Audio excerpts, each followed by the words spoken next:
Oke, kembali lagi bersama kami di pembahasan pendidikan yang sore ini kita lanjutkan dengan Mas Hafid di Oase Project. Oke, berbicara tentang Pondok Modern Darussalam Gontor, tentunya tidak asing dengan istilah Pancajiwa. Ya. Kira-kira kalau dari Mas Hafid tentang Pancajiwa itu bagaimana dan seperti apa? Ya, mungkin nanti kalau ada yang bisa koreksi juga nggak apa-apa ya. Coba yang saya sampaikan dulu ya, versi yang pernah saya pelajari, yang pernah saya dengar, yang pernah saya tahu gitu ya. Jadi di situ kan panca ada 5 berarti 5 jiwa. Yang kemudian menjiwai gitu. Menjiwai. Oke. Nah, menjiwai dalam setiap pergerakan pondok itu di situ Pancajiwa. Artinya setiap santri wajib gitu ya? Iya. Ini sebenarnya pelajaran yang sering diulang-ulang setiap tahun dalam kuliah umum. Itu selalu ada terus. Bahkan sampai jenjang yang lanjut tingkat sekolah tinggi pun sampai sekarang masih tetap diulang-ulang lagi itu. Dari Gontor sampai Unida masih itu Pancajiwa. Memang ditekankan betul sehingga betul-betul menjiwai tingkah laku dan perilaku santri gitu. Nah, oke. Yang pertama itu jiwa keikhlasan. Jiwa keikhlasan satu. Jadi kalau untuk segala sesuatu itu kita harus dilandasi oleh ikhlas sehingga mengerjakan sesuatu itu tidak dengan terpaksa. Tidak dengan terpaksa, dengan senang hati, ikhlas. Gitu. Ikhlas. Dimulai dari diri sendiri, ini harus selesai dengan ini bukan tuntutan, ini bukan apa, ini harus dilandasi dengan keikhlasan sehingga nilainya nanti menjadi ibadah. Nilainya menjadi ibadah.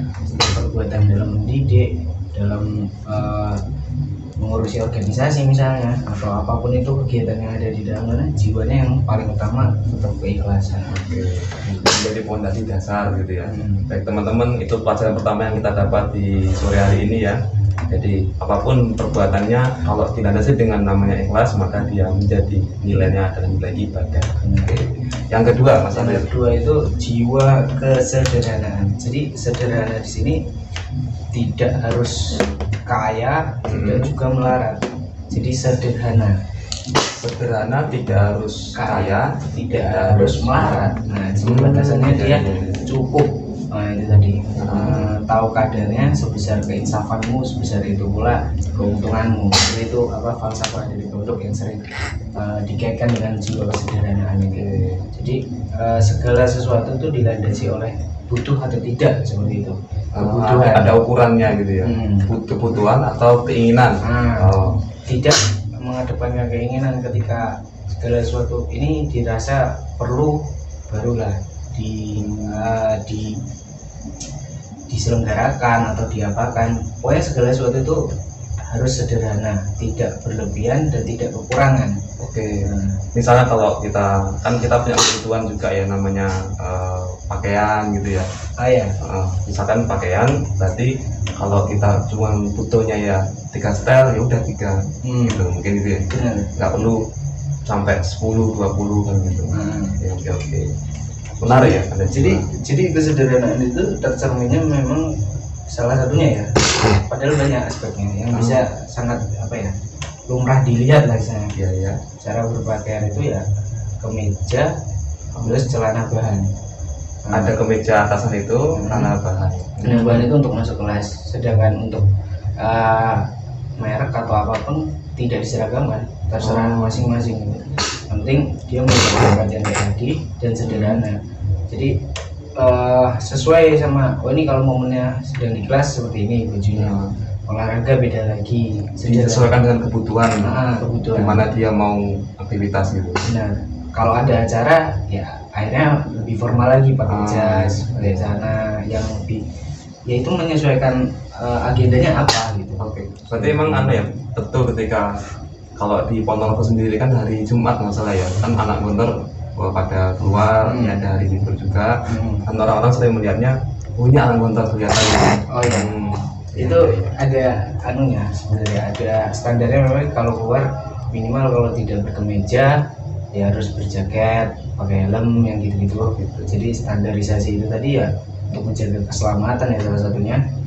Kan kalau di jalan dingin harus jaketan gitu kan. Kalau untuk kemeja tadi itu memang ada peraturan yang tertulis dari pondok atau? Iya, sejak dari pondok memang apa ya, dress itu yang kayaknya tidak terlalu apa ya, warna atau apapun itu mungkin tidak boleh yang agak terang gitu. Tapi kalau untuk kemeja ya kemeja yang berkantong lah biasanya. Kemeja berkerah yang kayak gitu terserah anunya apa, mereknya apa atau apa, itu tidak masalah. Jadi tidak ada patokan di situ ya, sesuai kebutuhan masing-masing tadi, entah apa, yang penting sederhana. Jadi harus berkemeja itu tadi salah satunya. Jadi kesederhanaan dalam berpenampilan itu juga merupakan implementasi dari Pancajiwa kedua. Benar. Yang pertama tadi ikhlas, yang kedua adalah Kesederhanaan. Menarik ini. Nah, kalau yang ketiga adalah berdikari. Berdikari. Berdikari ini seperti ini ya, jiwa bangsa ya. Berdiri di kaki Berdiri di atas. Oh, di atas. Di atas kaki sendiri. Jadi mungkin yang kalau untuk personal itu berdikari kan akhirnya kita mampu mengerjakan segala sesuatu itu. Kalau bisa dikerjakan sendiri ya dikerjakan sendiri, ya kan. Tapi kalau di aspek ekonominya akhirnya itu kita sama-sama mengumpulkan duit urunan itu, iuran, sama-sama menggunakan barang-barang. Jadi di situ berdikari itu untuk memutus rantai, katakan kita harus bergantung pada yang lain. Ada ketergantungan terhadap orang lain. Katakan misalnya karena di situ swasta, berarti kan kita tidak mungkin bergantung pada pemerintah. Nah, akhirnya kita berdikari itu dari kalangan sendiri, entah itu dari unit usahanya itu tadi bisa mencukupi atau dari bayaran-bayaran kita itu digunakan untuk kegiatan di dalam itu, untuk operasional macam-macam itu ya. Itu berdikari. Jadi emang kalau di Unida itu ada spirit berdikarinya yang memang jaga nih ataupun mewanti-wanti jangan sampai ketergantungan gitu ya. Jadi sebagai pondok yang berdikari. Yang keempat ada jiwa ukhuwah Islamnya. Nah, ini menurut saya kentara banget di teman-teman yang di pondok itu. Jiwa ukhuwah Islamnya itu apa ya, istilahnya kita keluar entah dari angkatan tahun berapa tahun berapa, karena kita ukhuwah Islamnya yang sudah mulai sering banget terbentuk. Jadi ngobrol itu nanti akan tiba-tiba langsung nyambung, walaupun beda generasi, walaupun beda angkatan. Karena apa ya, sifatnya di pondok pesantren itu kan solidaritas gitu kan, masyarakat komunal bersama-sama gitu kan. Jadi ukhuwah Islamnya itu sangat erat, apalagi kalau punya kedekatan, misalnya kedekatan satu apa itu lebih dekat lagi kadang-kadang. Ukhuwah Islamnya itu kan bahasa Arab ya. Iya. Nah itu kalau definisi ataupun pemaknaan sederhananya seperti apa? Mungkin teman-teman yang ada belum tahu ya. Iya. Ukhuwah Islam itu ya persaudaraan, kalau Persaudaraan yang kalau di sini karakter Islam. Nah, karena di sini ada Islamnya ini ya dengan landasan itu tadi.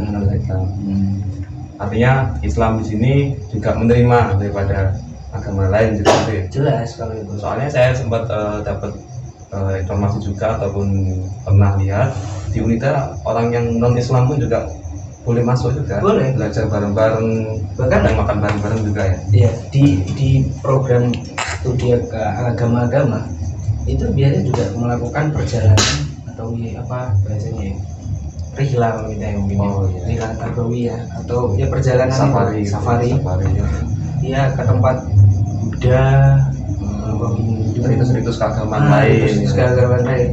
Jadi tidak menganggap apa ya, agama-agama ini suatu hal yang selalu dimasalahkan, tidak, pada nyatanya terus menjadi saudara juga gitu. Tapi akhirnya nanti tetap kita akhirnya menghargai perbedaan, karena kepercayaan merupakan hak bagi masing-masing orang. Jadi kita mengerti, oh kalau orang Hindu punya cara seperti ini, kita menghormati itu tadi. Terus orang Buddha punya cara seperti ini. Akhirnya karena kita main ke situ-situ kan, akhirnya mengerti, oh mereka punya perbedaan di sini, tidak bisa diganggu seperti itu. Untuk lebih menghargai perbedaan itu. Oke. Ini kan yang menarik, ini saat ini kan kita lagi dihadapkan pada isu ataupun permasalahan internasional tentang Israel Palestina di Gaza ya. Banyak orang kemudian, oh ini masalah agama sebetulnya, padahal di Yerusalem ada tiga agama besar gitu ya. Ada Islam, ada Kristen, dan ada Yahudi. Kalau Gontor sendiri pernah Mas melihat mohon maaf Yahudi misalkan ada? Belum sih, tapi kalau tiba-tiba orang Amerika Ya. itu pernah ada studi banding itu ya, karena dia datang dari Amerika kan dengan busananya yang kayak gitu ya. Ya akhirnya agak dipoles, harus berjilbab ya kan. Iya, menyesuaikan. Kayaknya hal yang kayak gitu kan wajar ketika kita bermain atau melawat ke salah satu tempat yang itu notabene-nya kita adalah tamu. Betul. Kita harus menyesuaikan sama apa yang ada di sekitar. Peraturan yang berlaku di situ. Itu ada kalau yang Amerika, bahkan kayak beberapa kali kan Bu Susi itu juga sering, Bu Susi kan tidak berjilbab. Ya. Nah, main ke situ pun ya harus menggunakan jilbab gitu kan. Bu Susi Pujastuti ya maksudnya. Bu Susi itu udah sering banget Mantan ya. Menteri Kelautan Republik Indonesia yang terkena sanksi karena disclaimer 9 triliun. Iya itu kasus itu. Iya. Tapi nggak pernah apa ya, jadi toleransi dan apa tuh kalau bahasanya mengajari toleransi ke apa ya, orang-orang di pondok itu sebenarnya udah selesai. Maksudnya mereka udah menerapkan itu jauh-jauh ya, ketika misalnya dari satu tempat tadi ada orang datang dari Aceh, jadi ini kan itu beda semua. Iya. Nah itu kita sudah mulai menghargai itu, dan bukan suatu hal yang apa ya, Yang menjadi problem banget gitu ya, sampai montok-montokan, marah-marahan enggak. Soalnya saya juga pernah dengar juga dari Gontor, salah satu pimpinan dari Trimurti untuk mengatakan jangan ajari kami toleransi, karena di Gontor toleransi merupakan hal yang hampir setiap hari sudah dipraktekkan. Benar. Bahkan kalau diteorikan ya kita sudah sering praktek Sering praktek gitu ya. Oke. Tadi udah 3 gitu. Itu udah sampai keempat itu upaya Islamnya. Keempat. Yang terakhir adalah jiwa kebebasan. Nah ini kan nanti di moto pun ada yang kebebasan. Jadi kebebasan ini pada akhirnya mirip dengan berdikari. Jadi dia punya kontrol penuh terhadap pilihan-pilihan itu kan, tapi harus melewati yang tadi, setelah ikhlas, sederhana, berdikari, upaya Islamnya. Nah di situ baru ada kebebasan. Nah kalau masih belum selesai dengan yang 1, 2, 3, 4 tadi, bagaimana punya kebebasan gitu. Jiwa kebebasan ini bebas. Katakan gini, alumni itu mau menjadi apapun itu tidak dipatok. Kamu harus menjadi dai, nggak perlu juga. Kalau misalnya dia punya kemampuan di ekonomi ya jadilah apa gitu. Kalau dia punya kemampuan di mana, sesuai dengan karakter itu kebebasan itu. Sesuai dengan pribadi masing-masing lah istilahnya. Berarti tidak ada paksaan untuk menjadi apapun, yang penting kalau ukurnya 1, 2, 3, 4 tadi terpegang. Iya, ketika itu semua sudah selesai, akhirnya kan sampai kita pada kebebasan itu sendiri. Iya. Dia berhak, dia bebas menentukan saya mau jadi apa nih. Pada akhirnya juga nanti kalau kita berbicara kebebasan, dan kalau dia kan sering kita dengar juga kebebasan itu kadang dibatasi oleh orang lain juga, oleh kebebasan orang lain. Sering kan, sering kita tahu itu kalau di bahasa di sananya apa ya, Al-Qur'an itu mahduda bihuratil insan, sama kayak yang tadi, dia tetap akhirnya kebebasannya pun dikembalikan pada apakah orang ini menerima ya gitu kan. Apakah kita akhirnya menyesuaikan dengan itu. Berarti 5 panca tadi yang kemudian awalnya ikhlas, yang kemudian diendingkan dengan kebebasan tadi, itu merupakan satu rangkaian tahapan atau satu kesatuan yang menjadi output seperti apa? Ya kalau dibilang satu kesatuan iya, cuma tetap dia punya martabat lah. Jadi sebelum kemanapun kita harus berangkat dari keikhlasan itu tadi, kemudian sederhana, barulah berdikari.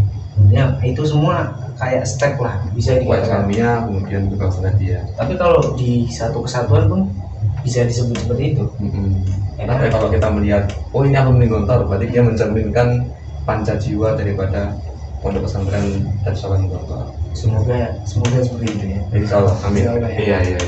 Dan itu tak rasa nanti juga mengislami banyak orang, baik Islam maupun non Islam, untuk bagaimana menjadi manusia yang elegan ya, dengan panca jiwa yang dimiliki oleh pondok pesantren Darussalam Gontor.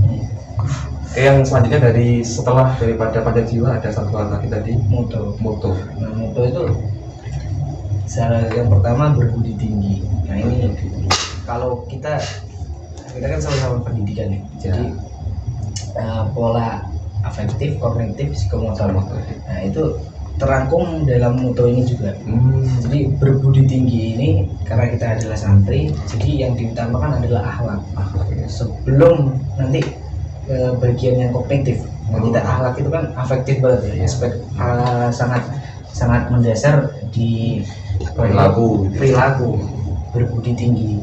Bahkan kalau ada juga ungkapan itu kalau katakan pintar tapi kurang berbudi, ya, Tidak bisa menempatkan sikapnya, kurang bijak dalam itu, mungkin itu ilmu yang katakan pintar tadi kurang berguna gitu.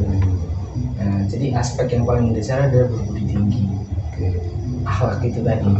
Karena memang kalau bicara tentang keseimbangan pengetahuan, keintelektualan, pintaran ya, dengan namanya tadi akhlak ataupun sikap, itu kan juga menjadi sebuah cermin bahwasanya negara kita itu juga cukup banyak orang pintar. Cuman banyak juga yang kemudian akhlaknya tidak tepat, akhirnya merugikan sesama, mungkin itu ya. Pintar, cuma pintar mengibuli juga. Pintar mengibuli. Iya. Makanya itu layak masuk ke ngabuburit juga. Ini pintar gitu. Oke, tadi teman-teman, ini pelajaran yang cukup menarik, yaitu adalah kita harus imbang antara pengetahuan dan akhlak ataupun output daripada apa yang kita ketahui.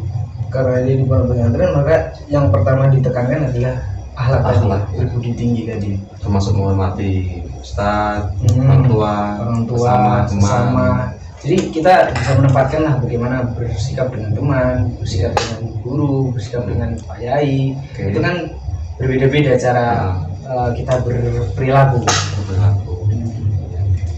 sesuai dengan budinya tadi. Kemudian yang kedua adalah berbadan sehat. Nah ini kan aspek yang psikomotor tadi, kinetik tadi kan.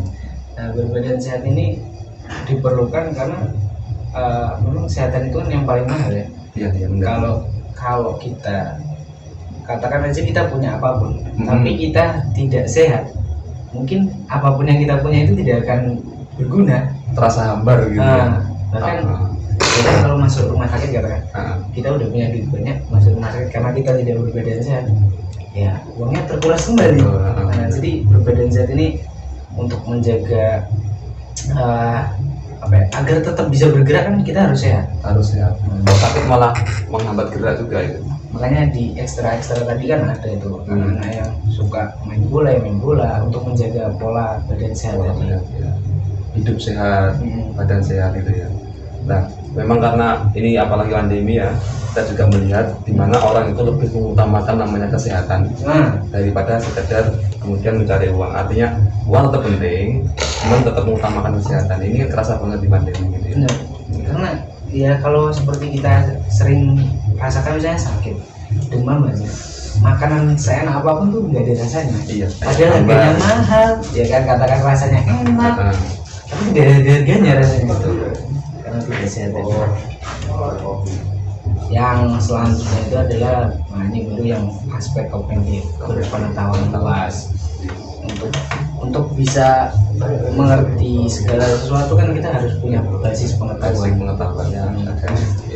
Disitulah cara karena ini nanti sinkron kepada yang selanjutnya, yang keempat nanti. Ini berpengetahuan luas ini sangat menjadi modal utama untuk melangkah sebelum akhirnya yang kelima itu tadi berpikir bebas. Analogi yang sering saya dengar itu kalau di sana, bagaimana kalau kita berpikir bebas tanpa punya pengetahuan yang luas? Akhirnya bebasnya awal-awalan gitu ya, ugal-ugalan.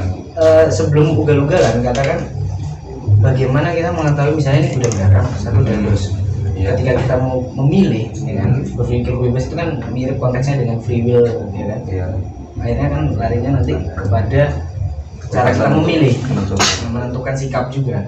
Nah, kalau kita tidak punya pengetahuan apa rokok dados, apa rokok gudang garam, kan? Iya, iya. Bagaimana kita bisa memilih dua di antara ini? Oke.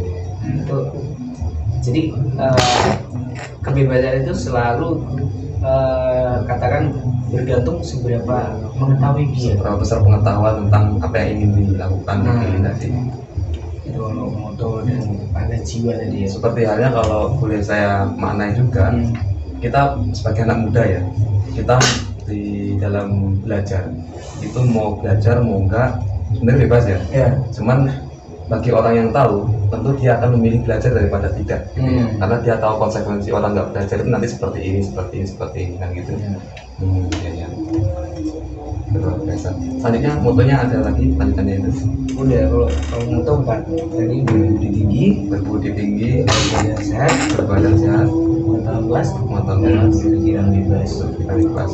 Dari tahap di Gontor sampai Unida gitu ya. Itu udah memang falsafah pondok, karena Unida sendiri itu pada dasarnya masih pondok itu. Masih dalam Masih. ruang lingkup pondok. Masih bagian pondok gitu. Cuman di segmen mahasiswa, perguruan tingginya, universitasnya gitu ya. Kalau di Unida sendiri, Mas Abes, ya ini kita beralih ke lebih kepada Unidanya. Untuk mahasiswa itu apakah selalu alumni Gontor? Oh enggak, ada beberapa yang sekarang udah mulai banyak itu berbeda. Kita mungkin untuk penyebutannya itu yang non KMI, Non KMI kuliah kan di Mali memang.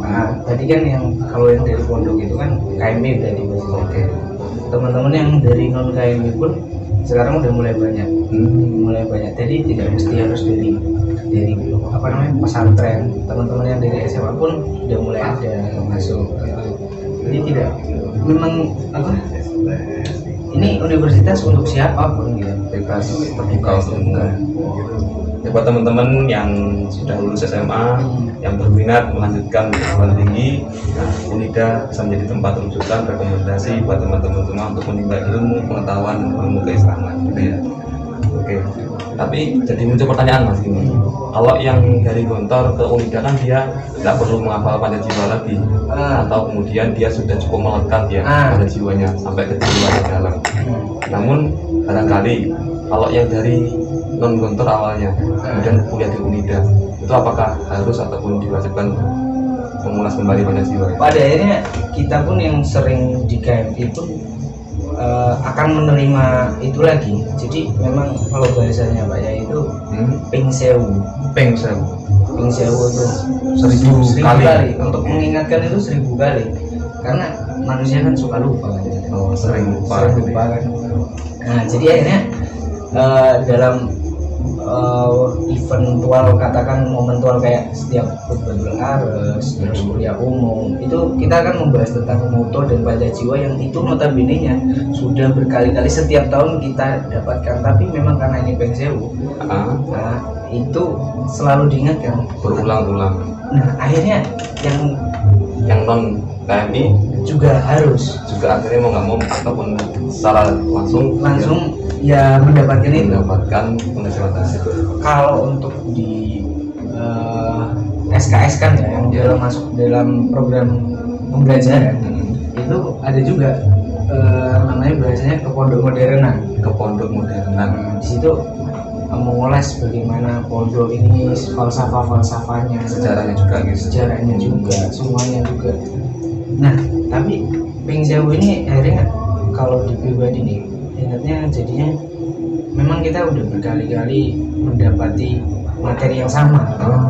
Tapi akhirnya penangkapan itu dari satu momen dulu, misalnya dari yang pertama masih kecil, sampai tadi sampai sekarang yang udah dewasa, cara menangkapnya itu berbeda. Cara memahaminya juga berbeda. Nah, akhirnya gitu. Mungkin di kelas itu baru bisa tahu, ingat pun susah. Kita dengar. Nah, nanti makin lanjutnya kita bisa menerapkan, bahkan kita bisa mencari apa namanya di hidup kita ini meaningnya gitu. Ini ternyata salah satu manifestasi dari sini. Memang kalau kata orang gitu ya, kata orang bijak, sebuah pengulangan itu merupakan penegasan. Dan setiap pengulangan dalam usia yang berbeda, maka dia akan menghasilkan pengertian dan pemahaman yang lebih dalam. Nah benar. Ada makna lain yang dulu mungkin tidak disadari, akhirnya baru sadar. Atau kurang dilengkapi ketika sudah pengulangan kesekian kali gitu ya. Semoga disebut dulu kopinya, kopi hitam di sore ini.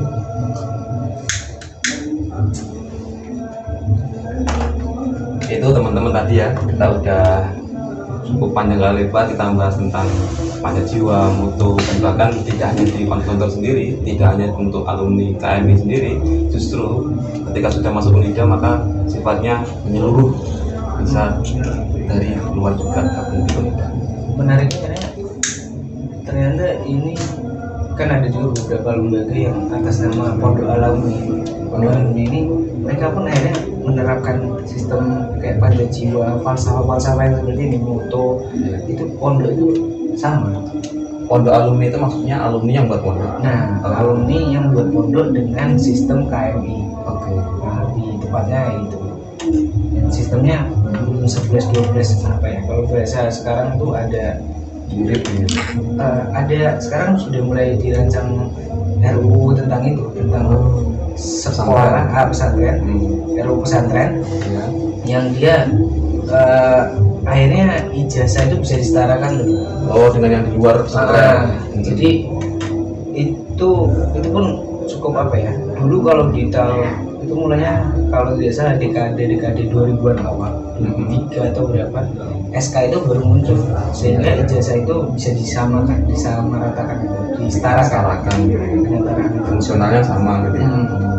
Jadi kalau dulu masih bingung orang dengan ijazah pondok ini bisa dipungut masuk kemana? Nah, karena sudah ada SK itu ya udah bisa dipakai untuk kemana-mana. Mau cari kerja, mau lamar apa. Kalau untuk mertua sama juga ya. Oh ya. Kalau untuk mertua. Kalau untuk mertua Tadi kan untuk lembaga, untuk instansi ya. Kalau untuk mertua sebenarnya simpel. Gimana? Yang penting anaknya diurusi itu pasti sudah Oke. Apapun jasanya, yang penting anaknya diurusi, diopeni gitu. Jadi benar-benar menjadi suatu keamanan, gitu. Mencari keamanan. Ini kira-kira anak saya kalau diserahkan itu kan mungkin gitu ya. Iya. Dari apapun basicnya mungkin, oh ya kalau dia sudah melihat ada keamanan itu mungkin oke aja. Dan juga gini Mas Abid, aku pernah punya teman itu yang kemudian dia bertemu dengan calon mertua. Itu yang dia sampaikan alumni Gontornya, yang dia tekankan itu. Dulu di mana Mas? Gontor. Nah itu orang tua langsung ini anak Gontor gitu. Jadi ada semacam nilai tambah gitu. Benar. Itu kalau tak pikir sebenarnya akibat proses panjang yang sudah dilakukan oleh para pendahulu, para generasi awal gitu ya. Generasi awal sampai sekarang yang udah hampir mendekati sahabat. Nah itu kiprah-kiprah para alumni itu mau nggak mau ya sudah bisa diakui membawa nama baik membawa nama baik Unida, Gontor sendiri. Nah itu kiprah-kiprah mereka mau nggak mau apa ya, itulah yang menjadikan kalau kita di bahasa sekarang tuh branding itu ya, branding itu tercipta, nilai tambahnya. Tapi yang sering ditekankan kadang kita jangan bicara nama membawa itu. Kadang kan karena orang sudah yakin dengan branding itu dia lupa gitu. Biasanya ada beban yang dibawa setelah branding itu tadi. Meskipun itu ada juga, tapi harus juga bukan Gontor ya, tapi dirimu sendiri. Ya seperti itu. Kalau misalnya para pendahulu bisa sampai segitu untuk membawa nama, ya kita selanjutnya bisa apa? Seperti itulah pertanyaan esensial yang seperti itu sering muncul di masyarakat juga. Bahkan kalau yang pernah kesini juga itu kan Gontor satu masalah, itu mantan Menteri Agama itu Pak Lukman Hakim ya. Iya. Terus sempat saya ikuti Mas Abed, jadi dan teman-teman ini Pak Lukman Hakim mantan Menteri Agama alumni Gontor berkunjung ke Gontor ya. Bahkan kalau kita bicara yang dia belum lulus secara ini ya, secara apa akademis lah ya, bisa pondok. Mbak Ainun Najib itu. Nah dia jadi kalau berbicara tokoh-tokoh yang sudah mulai katakan tadi punya daya manfaat bagi banyak orang, nah itu tadi kan mereka sudah generasi awal-awal itu sudah cukup baik untuk itu. Tinggal kira-kira ini bisa diteruskan nggak, atau termasuk ke saya, pertanyaan itu pun sering terjadi, apakah bisa, atau ke teman-teman yang lain yang notabene muda-muda ini masihan, apakah bisa lebih baik dari yang tua-tua ini, atau berhenti gitu. Nah ini saya ingat bahasanya, kalimatnya Pak Hasan itu, kalau kalian tidak lebih baik dari saya, lebih baik saya tidak usah mati dan kalian tidak usah hidup. Setegas itu kalau Pak Hasan itu, karena hanya menghabiskan jatah nasi gitu. Jadi untuk lebih baik daripada yang generasi sebelumnya. Itu disampaikan dari seorang pendidik kepada peserta didik. Kalau kalian tidak lebih baik daripada saya, mending saya nggak usah mati dan kalian tidak usah hidup. Karena cuma ngabisin nasi. Luar biasa teman-teman. Ini kalau para guru pendidik dimanapun tempatnya ya, bisa merenungi falsafah ini dan mampu untuk menyampaikan nilai-nilainya pada peserta didik, luar biasa. Nanti anak peserta didik itu jadi muncul spirit, semangat, termotivasi untuk lebih melampaui. Kan yang sering terjadi, kadang guru tuh tidak rela kalau anak muridnya melebihi dia kadang-kadang. Berarti dia belum menjiwai. Mungkin dia masih takut kalah nama atau kalah apa gitu ya. Nah, jadi akan lebih apa ya, ketika anak didik itu bisa melampaui dia, justru prestasi. Nah itu ada juga yang bahasanya apa ya, Fajar Kasih. Fajar Kasih itu dia apa ya, bisa dianggap sebagai dosen bagi profesor-profesor. Para profesor. Walaupun dia mendidiknya ketika waktu di masa SMP SMA tadi, KMI tadi, tapi akhirnya anak didiknya itu mampu melebihi dia terus gitu.